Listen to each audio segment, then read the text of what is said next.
ఏలూరు జిల్లా నూజివీడు మండలం గొల్లపల్లిలోని శ్రీ రఘునాథస్వామి వారి ఆలయ భూముల వివాదం దుమారం రేపుతుంది. ఈ క్రమంలో సివిఆర్ న్యూస్ ఛానల్లో ప్రసారమైన కథనాలకు ఈవో సతీష్ కుమార్ తక్షణమే స్పందించారు. రైతులు స్వాధీనంలో ఉన్న 3,335 ఎకరాల రఘునాథస్వామి వారి భూములకు సంబంధించి రైతులు ఇప్పటి వరకు 10 కోట్లకు పైగా కౌలు చెల్లించలేదన్నారు. అయితే కౌలు చెల్లించని రైతులకు నోటీసులు జారీ చేశామని ఈవో తెలిపారు. స్వామివారి భూములకు కౌలు రూపంలో వస్తున్న నిధులతో స్వామివారి కళ్యాణం, అధికారులు, సిబ్బందికి జీతాలు చెల్లిస్తున్నట్లు తెలిపారు. దీనిపై మరింత సమాచారాన్ని మా ప్రతినిధి రాంబాబు ఈవో సతీష్ కుమార్తో ఫేస్ టు ఫేస్.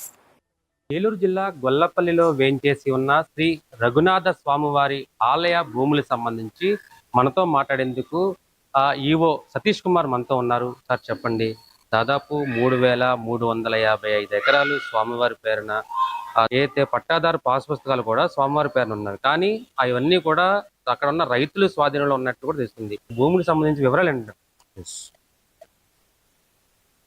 శ్రీ స్వామివారికి సుమారు 3,356 ఎకరాలు ఉన్నమాట వాస్తవము. దీనికి రెవెన్యూ వాళ్ళు కూడా 10 సంవత్సరాల క్రితమే దీని పాస్ పుస్తకాన్ని ఇష్యూ చేశారు. సదరు భూముల్ని రైతులు అనుభవదారులుగా అనుభవిస్తూ ఎకరానికి సుప్రీంకోర్టు ఉత్తర్వుల మేరకు ఒక గ్రౌండ్ నట్ ఆ ధరను చెల్లించాలి. ఆ సంవత్సరం ఉన్న సిఏసిపి ధరల ప్రకారం సుమారు రైతులు ఈ 3,300 ఎకరాల్లోనూ సుమారు 10-50 మంది రైతులు ఉన్నారు.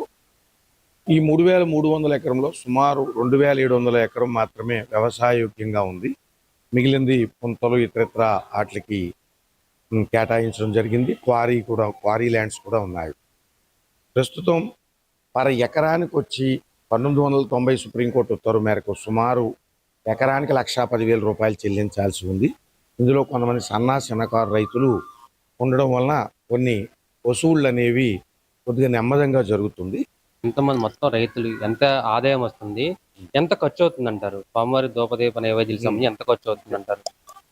సుమారు మనము ఈ సంవత్సరం తీసుకుంటే గనక స్వామివారికి 1,30,00,000 రూపాయల వరకు కూడా ఆదాయం వస్తుంది. ఈ ఆదాయాల్లో మనం జీతభత్యాలు, ధూపదీప నైవేద్యాలు వ్యవస్థ నడవడం కోసం మనం నెలకు వచ్చి సుమారు 5 లక్షల రూపాయలు ఖర్చు అవుతుంది. ఈ 5 లక్షల రూపాయలు 12 నెలల చొప్పున 60 లక్షల రూపాయలు ఖర్చు అవుతుంది.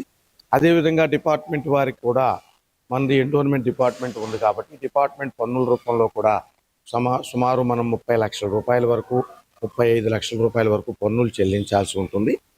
రిమైనింగ్ ఉన్న ఆదాయం ఏదైతే ఉందో సుమారు స్వామివారి కళ్యాణం అంగరంగ వైభవంగా జరుగుద్ది.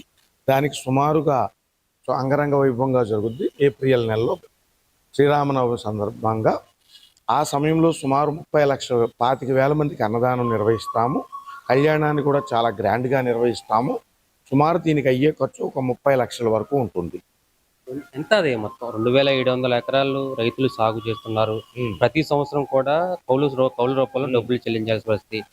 టోటల్ గా 2,700 ఎకరాలకి ఎంత నగదు వస్తుందంటారు? Very good. యాక్చువల్గా ప్రస్తుతం ఉన్న సిఎస్సిపి ధరల ప్రకారం చూస్తే ఎకరానికి 8,000 చొప్పున చూస్తే సుమారు 1,80,000 రూపాయలు సంవత్సర ఆదాయంగా మనకు రావాలి. 80,000 నుంచి 90,000 రూపాయలు రైతులు ఆ 2,700 ఎకరాల్లో ఉన్న రైతులు. కానీ మనం 1990 నుంచి కొంతమంది చిన్నకారు రైతులు, పేద రైతులు కొద్దిగా మరి 90 నుంచి ఈ రోజు వరకు ఎకరానికి 1,10,000 కట్టాలంటే వాళ్ళకి చాలా బడ్డెన్. ఎందుకంటే కొంతమంది పెద్ద రైతులు అయితే తమ పొలాల్లో ఆదాయ వనరులు వచ్చేదాన్ని బోర్లు కానీ హార్టికల్చరల్ సాగులు కానీ ఇతరత్ర చేసి కొద్దిగా వృద్ధిగా ఉన్నారు. దాన్ని అనుభవదారులుగా మన రైతులు ఉన్నారు.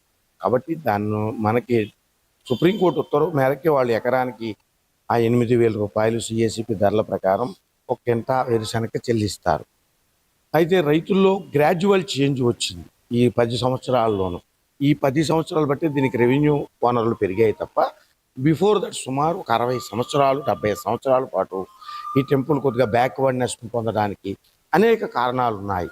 అయితే గొల్లపల్లి శ్రీ రఘునాథ స్వామివారి ఆలయ భూములకు సంబంధించి ఇప్పటికే రైతులు స్వాధీనంలో ఉన్నాయని 1,050 రైతులు ఉన్నారో వారిని కౌలు చెల్లించిన వారిపై కూడా చర్యలు చేపడతామని కూడా ఈవో సతీష్ కుమార్ అయితే తెలిపిన పరిస్థితి ఉంది.